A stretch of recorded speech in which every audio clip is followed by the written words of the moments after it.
La frase de rescatando el alma del liberalismo clásico viene del economista James Buchanan, otro proyecto con el que colaboramos con Cato Institute allá en los años 90, fue justamente en uno en donde James Buchanan vino a México hablando sobre los desafíos del liberalismo clásico, y ya desde principios de los 90 ya se le veía a Buchanan, fundador de la Escuela de Public Choice, que hoy les compartía Martín Krause. Ya desde ese entonces se le veía la preocupación de cómo rescatar algún significado, algún alma o algún espíritu animador de lo que es la filosofía del liberalismo clásico. Y vamos a ver un poco más adelante qué es lo que lo inquietaba a Buchanan. Él falleció ya hace varios años, pero a la luz de lo que estamos viendo, particularmente en América Latina, pero viendo los nacionalismos y esta idea de la identidad y el resentimiento que viene alrededor del concepto de identity politics, creo que Buchanan hoy se ve vindicado en sus inquietudes que expresaba en ese entonces de qué podemos hacer nosotros como economistas, como politólogos, como empresarios, como filósofos, como académicos, como comunicadores, como rectores de universidades, para tratar de rescatar algún espíritu animador o alguna idea básica de lo que es el liberalismo clásico. Esto incluso llevó a la revista The Economist el año pasado a pronunciar un Manifesto for Liberalism, que lo vamos a analizar un poco más adelante, y sacaron lo que a mí me parece un interesante video para celebrar lo que ellos elaboraron, un blog llamado Open Future, con la idea de tratar de rescatar justamente algún alma o algún espíritu animador de la filosofía liberal. Ahora, no soy muy bueno para la tecnología, pero me dijeron una y dos veces. Entonces, escuchemos. For 175 years, The Economist has been doing more than reporting news. It's been championing values, promoting open societies, challenging special interests, making the case for decisions based on cold, hard facts. We set the agenda for free trade and globalization. We made the case for same-sex marriage and private space exploration. But in an age of populism, these values are in jeopardy. So we've begun Open Future, a global conversation with critics and supporters on the vital issues of today. From free trade and free speech to immigration, diversity, and technology. It's a conversation we began in 1843 when we argued against tariffs on grain, and continued with other causes like prison reform and ending slavery. We've led the debate on drug legalization and on regulating the titans of tech. Now it's time to shape the agenda for the challenges of the 21st century. A discussion we'll lead through articles, events, and online debates, in contests, films, and podcasts. It's time to renew the mission for an open future. No son precisamente los primeros que han hablado de esto. De hecho, Friedrich Hayek avanzó ideas similares, o por lo menos en el espíritu, en 1949 en un tracto muy famoso, The Intellectuals of Socialism, poco después de la primera reunión de la Mont Pelerin Society en 1947, en donde al final pues hace un llamado muy importante. Unless we make the philosophical foundations of a free society a living and intellectual issue, and its implementation a task which challenges the ingenuity and the imagination of our liveliest minds, the prospects of freedom are dark. Y también dice que la lección que los liberales debemos aprender o cosechar del gran éxito que han tenido los socialistas, esto es en 1949, o sea, parecería que está hablando de este año, ¿cierto? Es que su courage to be utopian, su coraje para ser utópicos, les ganaron el apoyo de los intelectuales y por ende la influencia sobre opinión pública, lo que hizo posible algo que parecía completamente remoto. Entonces, vaya, el Economist de alguna forma está retomando algunas de estas ideas, pero vemos que realmente es algo que data desde hace mucho. Y lo que trata de hacer Buchanan en su llamado para rescatar el alma del liberalismo clásico es justamente hacer un diálogo sobre cuáles son los retos que enfrenta el liberal clásico, no tan solo como académico o como intelectual que tiene la posibilidad de construir argumentos, de basarse en empiria, de desarrollar toda una narrativa racional sobre la necesidad de mercados abiertos, sobre si se debe o no legalizar el mercado de estupefacientes, sobre las reglas del juego que deben de predominar dentro de una sociedad, sino también cómo hacerlas aceptables de un punto de vista público. Es decir, que la narrativa no tan solo sea racional en el espacio lógico de razones, como diría el filósofo Wilfrid Sellers, sino que también podamos articular esto en una forma que sea convincente y que sea y que tenga gran éxito mediático dentro de la opinión pública. Ahora, una cosa que creo que es muy importante es que no podemos confundir las dos tareas. Y creo que Hayek, por lo menos en esta cita, sí las confunde. Es decir, una cosa es la tarea de articular una narrativa que sea poderosa del punto de vista mediático y que pueda de alguna forma enamorar a la opinión pública o pueda captivar y cautivar a la opinión pública. Otra cosa muy diferente es el argumento que podemos construir o podemos desarrollar en el aula, en el espacio académico, dentro del plano intelectual. Quizás una distinción sin diferencia y al final del día se borran esos espacios. Para mí me preocupa y vamos a ver un poco más adelante por qué. Pero por lo menos aquí nos está planteando Hayek desde 1949 algo que no es novedoso para los intelectuales de las ideas liberales. La lección que nos ha dado el triunfo del socialismo, la idea de desafiemos, hagamos el desafío. Es decir, abracemos el desafío de ser utópicos. Brad Lips del Atlas Network recientemente ha estado escribiendo muchísimo sobre esto. Realmente se puede ser utópicos en el mismo sentido, del punto de vista liberal, de lo que nos prometen los socialistas.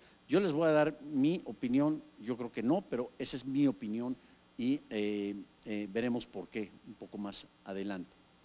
Entonces, en un maravilloso ensayo en el 2003, James Buchanan retoma algunas de estas ideas en un articulito que salió me parece que primero en el Wall Street Journal, después en un journal del Independent Institute y que después publicó en su última obra que se llama The Normative Vision of Classical Liberalism, Why I Too Am Not a Conservative, es decir, retomando la idea del último ensayo de Hayek en The Constitution of Liberty.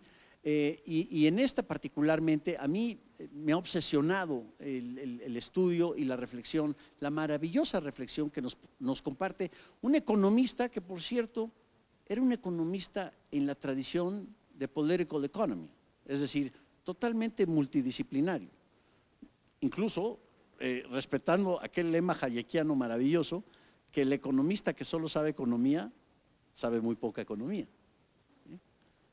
Resulta que Buchanan, si hubiera un premio Nobel para la filosofía, probablemente se hubiera ganado un premio Nobel en filosofía. Era un gran filósofo y tenía una gran amistad con sus contemporáneos, Robert Nozick, John Rawls y otros, y llevaba a cabo unos diálogos muy serios y muy importantes en materia de lo que es ética y metaética.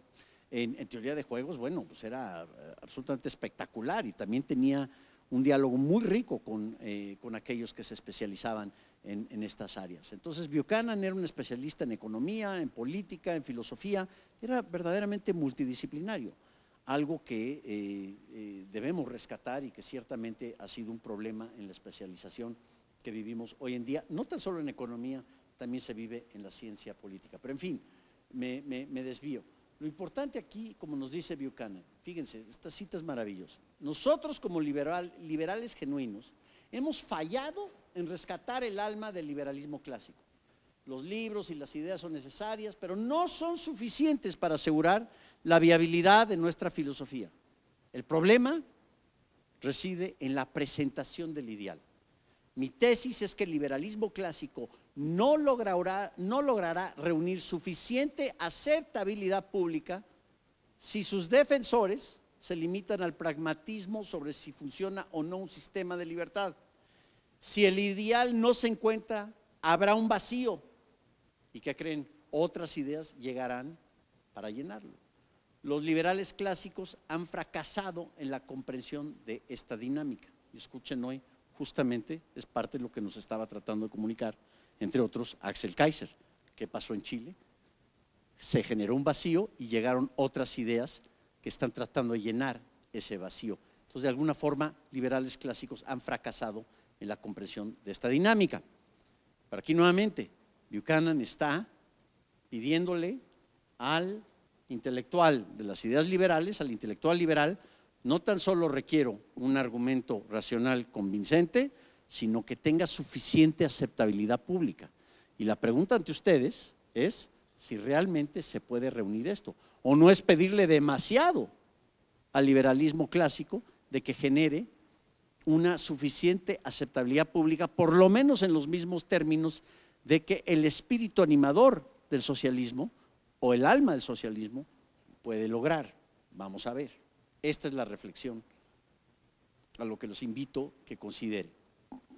¿Cuál es el problema del vacío? No es tan solo, como el gran economista español decía hace más de 20 años, Pedro Schwartz, la falta del entendimiento de un orden de mercado o una sociedad abierta es consecuencia, dice él, de una mezcla de ignorancia, intereses especiales y, lo más importante, nuestras propias fallas en estrategias de comunicación sobre la apertura y la libertad. Esto fue en 1997, o sea, ya hace bastante tiempo, hace más de 2 décadas que nos compartía Pedro Schwartz esta tesis. ¿Y qué ha generado el problema del vacío y las otras ideas? Lo que se podría denominar, entre otras cosas, el fantasma del neoliberalismo. ¿Qué es el neoliberalismo? Podemos escuchar a Naomi Klein, por ejemplo, ¿no? O otros intelectuales de segundo orden, o Noam Chomsky, gran estudioso de la gramática, pero es mucho más conocido por sus ideas políticas. O en México, Paco Taibo II y John Ackerman. Y otros así, muchísimos otros así, que atacan con vehemencia el neoliberalismo y hablan de la transición hacia un episodio post-neoliberal. Digo, hasta está difícil pronunciarlo, ¿no? Post-neoliberal. Pero nunca me definen qué es el neoliberalismo. Sí sabemos de antemano que es malo, ¿sí? Que es algo que debemos de rechazar, pero no me han dicho qué es precisamente. A ver, los que han estudiado lógica, ¿cómo se llama eso? ¿Es la falacia de qué?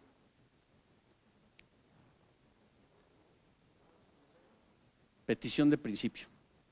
O sea, lo defines ya como malo. A ver, vaya, un poco más aterrizado. Si hoy mis hijos tuvieran 5 o 6 años, ya están bastante mayores, ¿no? Pero esta tecnología hubiera sido fantástica. O se me van a la cama, o va a venir el neoliberalismo y van a ver entonces qué. O sea, ya lo definimos como algo ex ante malo. Entonces, ¿ya para qué debatir? Y ven ustedes que no hay debate, está completamente polarizado el intercambio y la conversación en esta materia.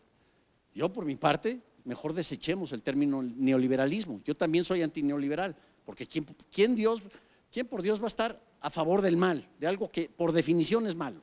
No, ya, se acabó. Entonces yo también soy antineoliberal y el posneoliberalismo y cualquier gárgara intelectual que nos permita hacer con este grupo de palabras. También hay, bueno, Raúl Rayán y Luigi Zingales y otros recientemente nos han compartido la idea de que lo que tenemos que hacer es salvar al capitalismo de los propios capitalistas. El capitalista es visto como pues, el mercantilista, ¿sí? El rico que le quita al pobre, el 1%, aquel que gracias a su avaricia y por el hecho de que está tratando de explotar a todos los demás, se vuelve enormemente rico a costa de los demás. Esa mentalidad de suma negativa o de suma cero.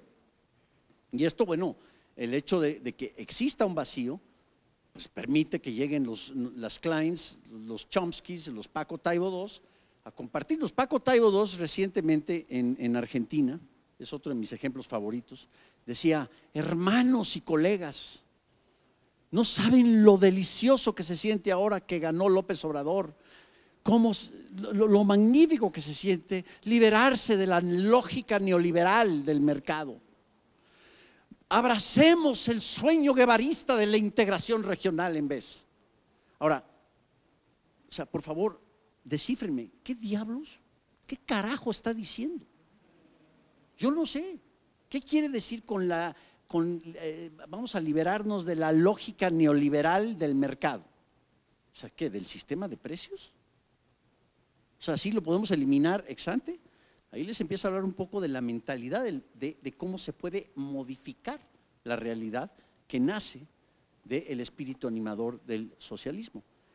En buena parte, creo que nos merecemos algunos de estos ataques, porque por lo menos en los 90s, en los 80s y en los 90s, el modelo de mercado, o sea, aléjense de eso, ahí sí les digo, no hablen del modelo, hablemos de procesos de mercados y de qué es un mercado como un orden espontáneo, como una actividad humana, dinámica, cambiante, cada segundo de cada día, no de un modelo estático que llega un tecnócrata con sus credenciales para implementar.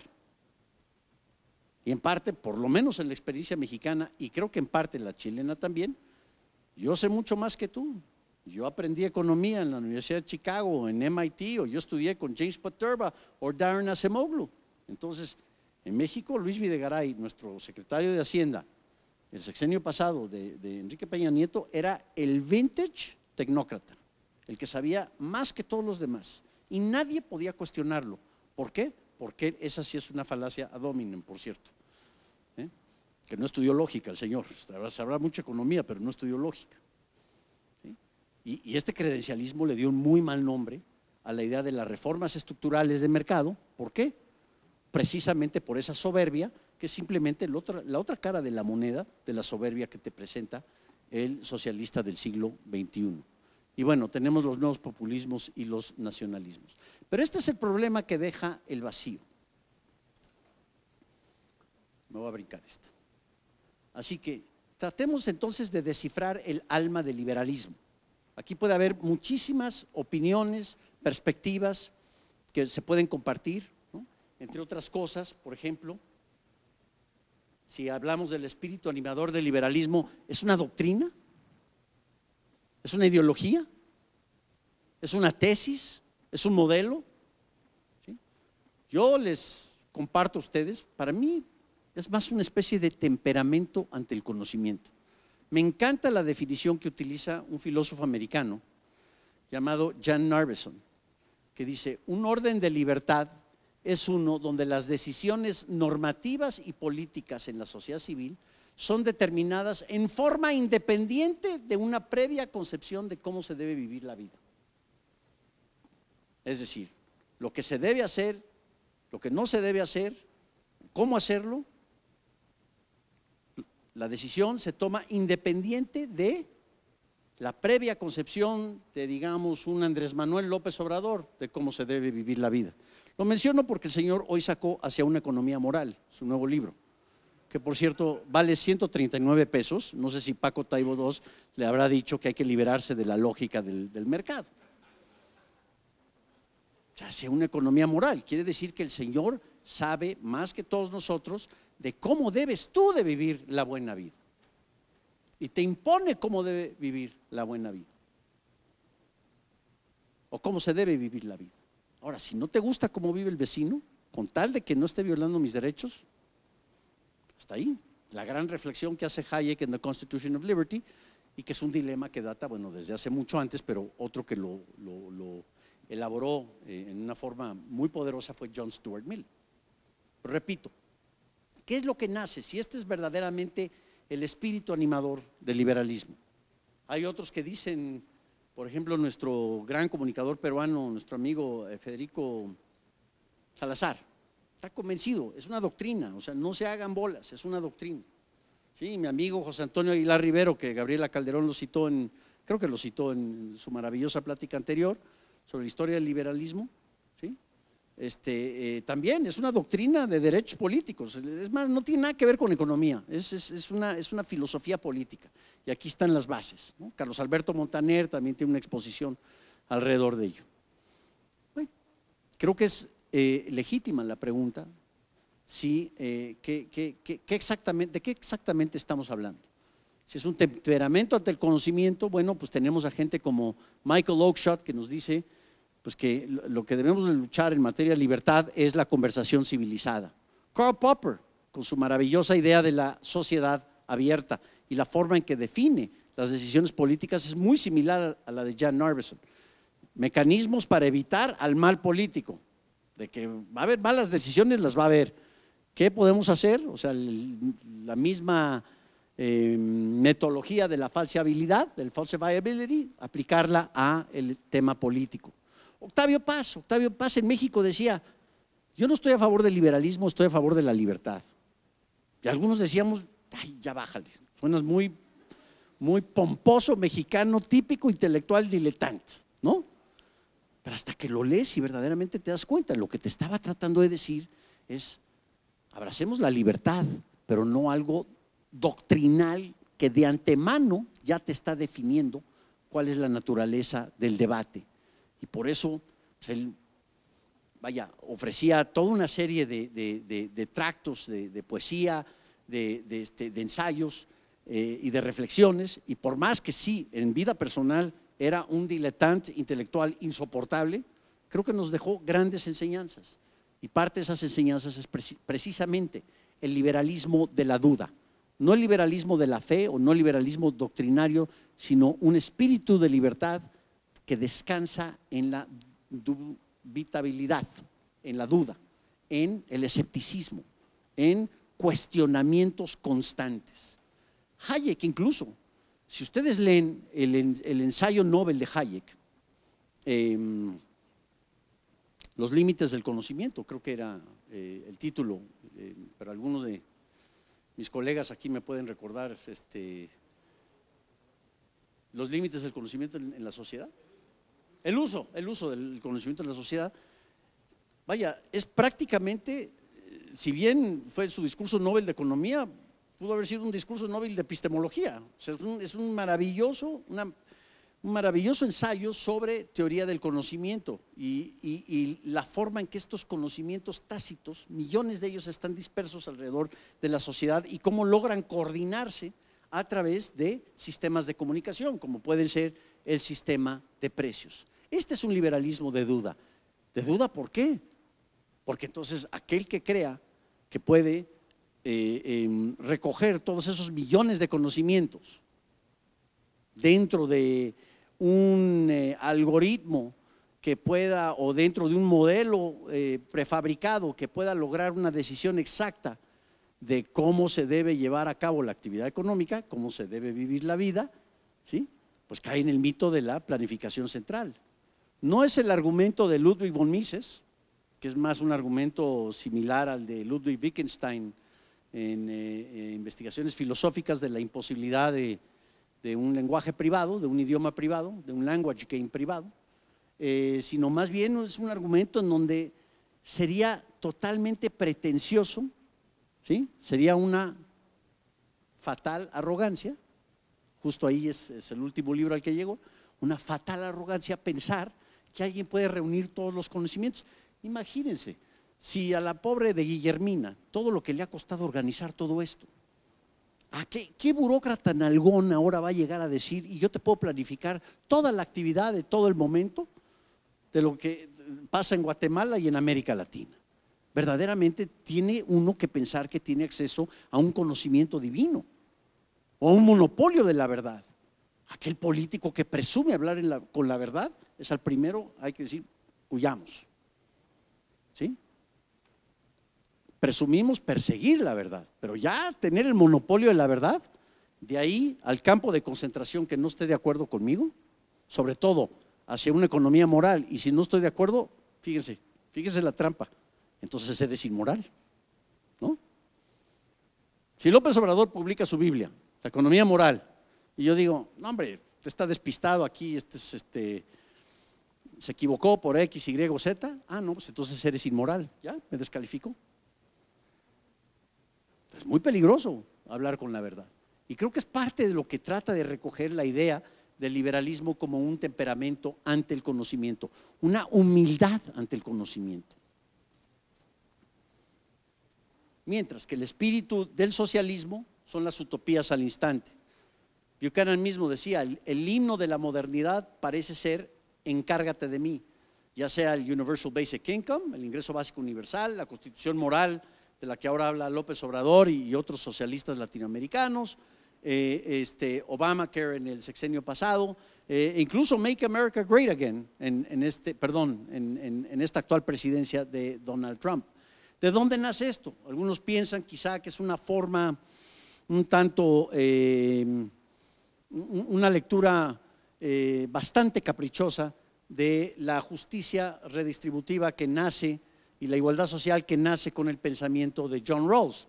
Buchanan, por cierto, admiraba enormemente a John Rawls por su idea del velo de la ignorancia. Si no conocen el trabajo de Rawls, es lectura absolutamente imprescindible para todos. El propio Hayek admiraba bastante a John Rawls. Ricardo López Murphy ha dicho, el argentino ha dicho, el espíritu animador del socialismo es añorar las ideas del paraíso en la tierra. Ex nihilo, mañana yo te prometo una nación alternativa. Mañana, como decía Karl Marx en su 11ª tesis de Feuerbach, mañana no tan solo interpretamos la historia, la cambiamos. Y la cambiamos en su totalidad. Mañana amanece, digamos, un nuevo episodio de la humanidad, en donde ya no es gobernado por esa lógica del mercado. Esa es la transición al post-neoliberalismo. Es una transición que busca imponer en su totalidad una nueva sociedad. Cuando se habla, necesitamos una nueva constitución, una nueva sociedad, hay una presunción que puedes borrar el pasado, que puedes borrar tus tradiciones, tus conocimientos tácitos. Entonces hay que ser muy cuidadosos en la forma en que elaboramos y analizamos estos lenguajes. Yo le llamo, en lo particular, la vanidad de la redención instantánea. El pensar que podemos, de un momento a otro, reconfigurar absolutamente todos los aspectos de la sociedad, por las buenas y si no, por las malas. Y de ahí el brinco que hay en el temperamento o el espíritu animador del socialismo, de prometer la utopía al instante o la redención instantánea, de ahí el brinco muy fácil a un régimen autoritario que si no cumples, ¿sí?, con la causa redentora, entonces te voy a obligar y te voy a enseñar a cómo hacerla cumplir y a cómo hacer historia. El lema de López Obrador en su campaña, su movimiento era juntos haremos historia. Parecería que tomó el lema y tomó el libreto de la 11ª tesis de Feuerbach, de la que escribe Karl Marx, que por cierto es chiquitita la tesis, es una oración nada más, pero les invito a que lean ese texto. Ahí está el marxismo, si quieren saber algo del marxismo así, puro y duro, está en las 11 tesis de Feuerbach. Son 2 paginitas, pero son una absoluta maravilla que sintetiza gran parte del pensamiento marxista.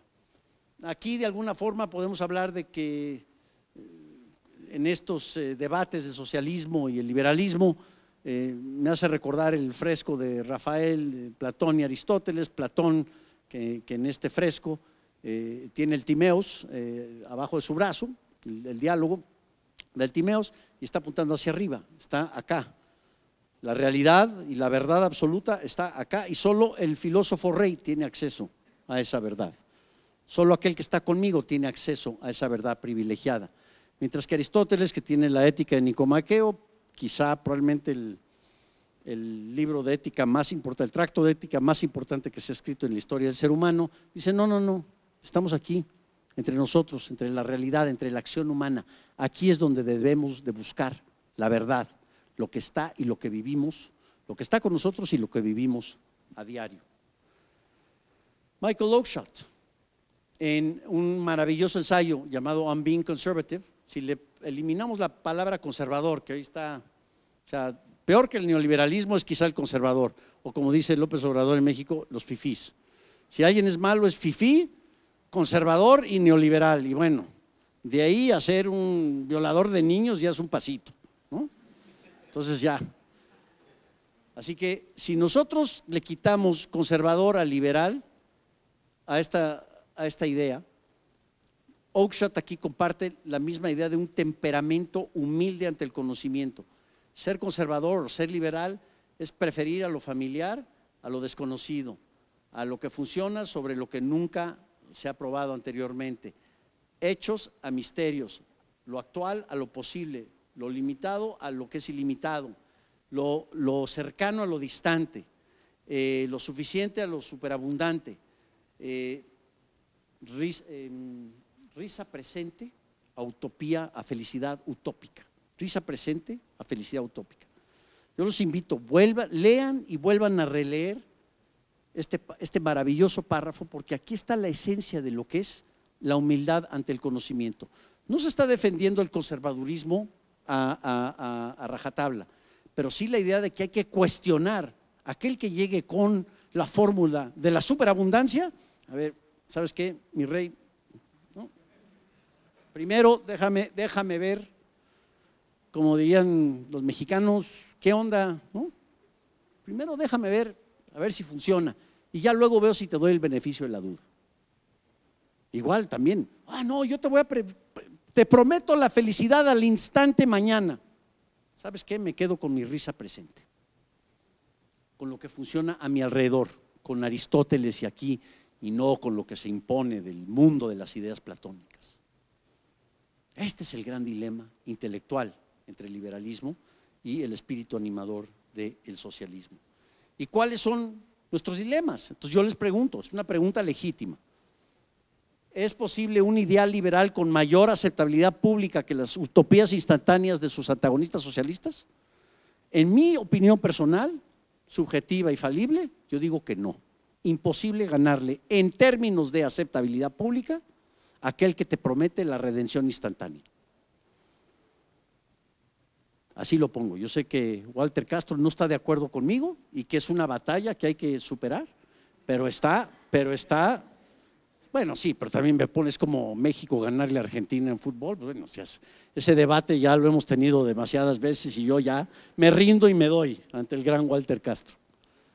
Pero aquí, si es posible o no es posible, no sabemos. Yo digo ahorita que no, que la utopía instantánea tiene mayor, digamos, aunque sea falso, tiene mayor punch mercadológico que un liberalismo que te promete solo la risa presente y que lo actual a lo posible y etcétera, etcétera, etcétera. Entonces aquí hay una gran tarea para el liberal del siglo XXI.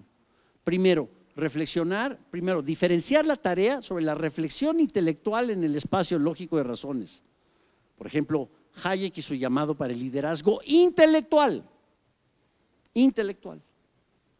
que es muy diferente a la labor del liberal en la esfera del debate público, en donde quizá los argumentos que se rigen por la lógica y por la empiria van a ser muy diferentes a los que utilicemos en la esfera del debate público. Hace algunos años en una reunión en Las Vegas, en un gran circo libertario llamado Freedom Fest, hubo un joven que dijo, bueno, pues quizá lo que debemos de hacer es rescatar la trilogía aristotélica, logos, etos y patos a la misma vez. Y sí, yo creo que está muy bien dicho. ¿Cómo podemos hacer épica la narrativa liberal? Pero ¿queremos competir en igualdad de circunstancias con la narrativa socialista? Quizá no, quizás son diferentes. Y estos son los grandes dilemas. Esto es parte de lo que nos compartía The Economist. ¿Sí? El éxito transformó a los liberales en una élite complaciente. O sea, parecería que es Axel Kaiser hablando, ¿no? Liberalism made the modern world, but the modern world is turning against it. A commitment to individual dignity, open markets, bla, bla, bla, etcétera, todo lo que ya sabemos. El gobierno limitado y la fe en el progreso humano, de lo que les hablaba Ian Vázquez. Este es el momento, y esto es en 2018, sin observar todo lo que se ha dado en el 2019, para una reinvención liberal. Los liberales necesitan dejar de criticar a sus, dejar de poner a sus críticos como perfectos idiotas, digamos, y más pensar en cómo podemos corregir lo que está mal. En mi punto de vista personal, esto requiere un llamado hacia el diálogo, la crítica en el sentido de lo que la practicaba Octavio Paz, y la conversación civilizada. El ex editor del Economist, un liberal importante, Bill Emmott, decía la cacería de farsantes. El liberal humilde necesita estar consciente de una paradoja, que cuando la gente cree, o cuando el liberal cree que ya llegó a la solución de qué hacer con las pensiones, o con el ingreso básico universal, o con el sistema impositivo, o con leyes sencillas para nuestro mundo complicado, o whatever, la cosa que más nos debería asustar es la idea de que alguien pueda hacerse del poder para implementar estas ideas. ¿Por qué? Precisamente porque entonces de ahí surge la imposición de yo sé cómo debes tú vivir la vida. ¿Sí? Para mí esta frase de Bill Emmott es excepcional. La cacería de farsantes, ¿sí? O sea, la misión liberal como una misión en donde debe uno cazar a los farsantes. Y el espíritu del liberalismo debe ser radical y disruptivo. Bueno, ¿cuáles son los problemas y los prospectos? Digamos que el liberal en el espacio público de la discusión, de la opinión pública, debe quizás recurrir a ensayos, a narrativas, a ironía, al storytelling, el relato de historias, a tecnologías de brand management, eliminar por completo la palabra neoliberal, burlarse de aquel que ataca el neoliberalismo. Sí, mi rey, ya, sí. Lord Voldemort, neoliberalismo y el SIDA. Understood. Next. Hablemos ahora de cómo facilitar el trabajo, hablemos ahora de cómo empoderar al ser humano con tecnología, hablemos hoy en día de por qué debemos de celebrar estos avances tecnológicos y estas innovaciones y no asustarnos de que va a haber un gran desempleo en el futuro. No sabemos si tenemos la razón o no, pero por lo menos pongámoslo en la mesa de discusión dentro de un contexto de conversación civilizada. Siempre, si ustedes ven la historia, léanse Doug Irwin, The Clash of Commerce in the United States. Es un libro telefónico de esta naturaleza. Los mismos debates del déficit y superávit comercial que se están viendo hoy en día y sobre que si la protección arancelaria y hay que make America great again, todo eso existe desde los Founding Fathers. Entonces, Doug Irwin lo que hace es un relato nuevamente, una y otra vez, es exactamente lo mismo. Y sí, que el Economist presume que cuando atacaron los Corn Laws en 1873, perfecto, buenísimo, pero se repite la misma historia y es la misma historia una y otra vez. El libre comercio tiene la desventaja de que cuando hay apertura comercial, los que responden son un puñado que estaban disfrutando protecciones arancelarias. Mientras que los que son los beneficiarios del comercio exterior son aquellos consumidores donde el beneficio parecería que es marginal, aunque el brinco es enorme en lo que es la creación de riqueza. Entonces hay un problema ahí muy importante, una paradoja muy importante, y el libre comercio es un buen ejemplo del aspecto defensivo del intelectual público liberal. Brink Lindsey, en un importante ensayo cuando él estaba en Cato Institute, hablando sobre el Tratado de Libre Comercio en América del Norte, pues veíamos que algunos de nuestros mejores amigos se oponían al TLC, que porque no, es que eso es managed trade. Estoy de acuerdo, pero caray, es un paso gigantesco en la dirección correcta que estamos haciendo. Entonces, ¿por qué convertir a lo perfecto en un enemigo de lo bueno? Era el debate en ese entonces. Es que decía Brink Lindsey, para el liberal, para aquel que defiende el libre comercio, parecería que vivimos una película similar a la de The Groundhog Day. ¿Se acuerdan de The Groundhog Day con Bill Murray? Que se despierta y todos los días revive la misma historia y una y otra vez. Yo llevo más de casi 30 años defendiendo al libre comercio desde que me criticó una vez Martín Krause y que jamás me he podido reponer de ese gran trauma. Y es exactamente la misma historia de siempre. Mire, se tiene la ventaja comparativa y que sí, que es la ley de Ricardo, es difícil de entender y bueno, por eso existieron los grandes como Musso Ayao y el gran legado que dejó aquí en la universidad, pero particularmente su idea de la ley de costos comparativos. Y mire usted, y que realmente lo que está haciendo es perjudicándose a sí mismo. Y bueno, hoy con Trump se le puede decir ad nauseam, le dan datos de cómo está dañando la industria en Indiana y cómo en Pensilvania y en Ohio, todos esos estados que votaron por él y lo que es el heartland de Estados Unidos, con sus tarifas arancelarias nos está dañando aquellos que votaron por Trump. Y no le importa, es como una ideología o una religión, es una religión arancelaria. No escucha lo que es la data. Bueno, hay que repetirla una y otra vez y a lo mejor hay que ponerle mucha sal y pimienta. Hay varios ejemplos de lo que se puede hacer en materia de sal y pimienta. Creo que en este sentido nos obliga a ser creativos y pensar fuera de la caja, de que nuestra narrativa no es épica o quizá no excita, pero a lo mejor sí. Ciertamente hay que evitar la fatal arrogancia de la tecnocracia. Yo creo que aquí está mal dicha la última parte, hacia una forma diferente de proponer políticas públicas, no, hacia una forma diferente de proponer ideas. Y con esto les dejo y con esto cierro.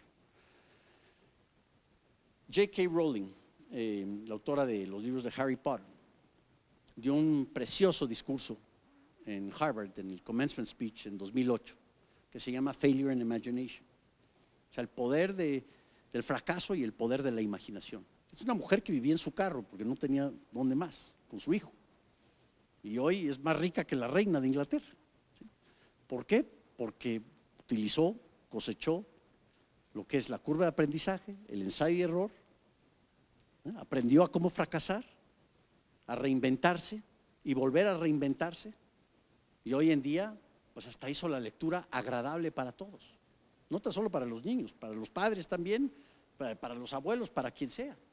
¿Por qué? Porque logró construir una narrativa, logró contar una historia que prende a todo mundo, independientemente que seamos de la extrema izquierda o del centro derecha o de arriba o de abajo o de donde sea. ¿Sí? Failure and Imagination. Utilicemos esos mismos espíritus animadores para la promulgación de nuestras ideas. ¿Se puede? Yo creo que sí. Ya han escuchado aquí algunas de estas ideas. El trabajo que está haciendo Ian con Marian Tupy y otros en Cato sobre Human Progress, yo creo que esa es una narrativa bien poderosa. ¿Quién va a estar en contra del progreso humano? Pero lean ustedes, métanse verdaderamente, no tan solo a ver la data, sino el storytelling de ese sitio. Es maravilloso. Como uno puede aprender que en los últimos 50 años el precio del aire acondicionado ha bajado un 97%. Y ahora es posible conseguir aire acondicionado no tan solo para los fifís, conservadores y neoliberales, sino para el resto de los mortales. O la forma en que tecnologías como Uber y Airbnb, pues sí, han lastimado a ciertos sectores, taxistas complacientes en el caso de México, pero también han liberado un gran potencial para gente que jamás se hubiera imaginado que puede utilizar su recurso para esos fines. No es la varita mágica. Y no es la solución a todos los problemas, pero es por lo menos una de tantas narrativas que podemos explorar.